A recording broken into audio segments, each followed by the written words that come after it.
एक बार की बात है, महाराष्ट्र के एक छोटे से गांव में बालकृष्ण नाम का एक किसान रहता था। बालकृष्ण एक मेहनती और ईमानदार व्यक्ति था। उसने अपनी पूरी जिंदगी खेती में बिता दी थी और वह हमेशा अपने परिवार की भलाई के लिए कड़ी मेहनत करता था।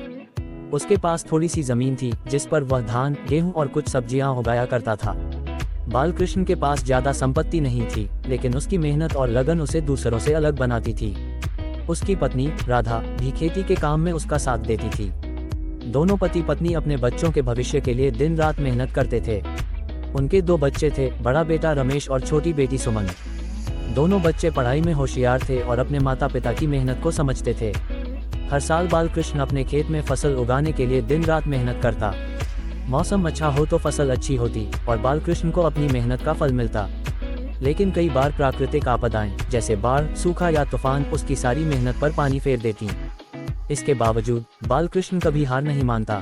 वह हमेशा अपने परिवार को प्रेरित करता कि मेहनत का फल अवश्य मिलेगा। एक साल बालकृष्ण ने अपने खेत में धान की फसल उगाई। पूरे गांव में उसकी धान की फसल सबसे अच्छी थी। लेकिन जैसे ही फसल कटाई का समय आया, अचानक मौसम बिगड़ गया और बेमौसम बारिश ने उसकी सारी फसल बर्बाद कर दी। बालकृष्ण का दिल टूट गया। उसने अपनी सारी उम्मीदें उस फसल पर टिकी थीं, लेकिन अब उसके पास कुछ भी नहीं बचा था।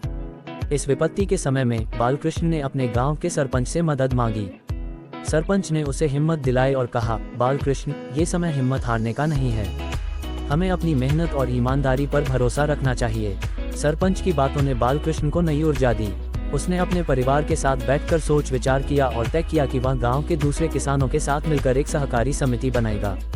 उस सहकारी समिति के माध्यम से गांव के सभी किसानों ने मिलकर अपने अनुभव और संसाधन साझा किए। अब हर किसान अकेला नहीं था। बालकृष्ण ने भी समिति के माध्यम से खेती के नए तरीके और तकनीकें सीखीं।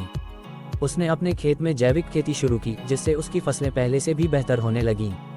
धीरे धीरे बालकृष्ण की मेहनत रंग लाई और उसकी आर्थिक स्थिति सुधरने लगी। समिति की मदद से बालकृष्ण ने अपने बच्चों को अच्छी शिक्षा दी और वे दोनों भी अपने पिता की तरह मेहनती और ईमानदार बने।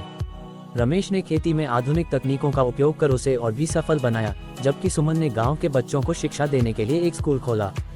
कुछ सालों में बालकृष्ण का परिवार गांव के सबसे समृद्ध परिवारों में से एक बन गया। लेकिन बालकृष्ण ने कभी अपनी जड़ों को नहीं छोड़ा। वह हमेशा अपने गांव और वहां के लोगों की मदद करता रहा। उसने अपने अनुभवों से सीखा कि कठिनाइयां तो जीवन का हिस्सा हैं, लेकिन अगर हम धैर्य और मेहनत से काम करें तो कोई भी मुश्किल हमें रोक नहीं सकती। बालकृष्ण की कहानी से हमें ये सीखने को मिलता है कि जीवन में कठिनाइयां आती हैं, लेकिन उन्हें पार करने के लिए हिम्मत और संकल्प की जरूरत होती है। उसने साबित कर दिया कि मेहनत और ईमानदारी से काम करने पर कोई भी बाधा हमारी सफलता के रास्ते में नहीं आ सकती। उसकी कहानी आज भी गांव के लोगों के लिए प्रेरणा का स्रोत है, जो उन्हें आगे बढ़ने के लिए प्रेरित करती है।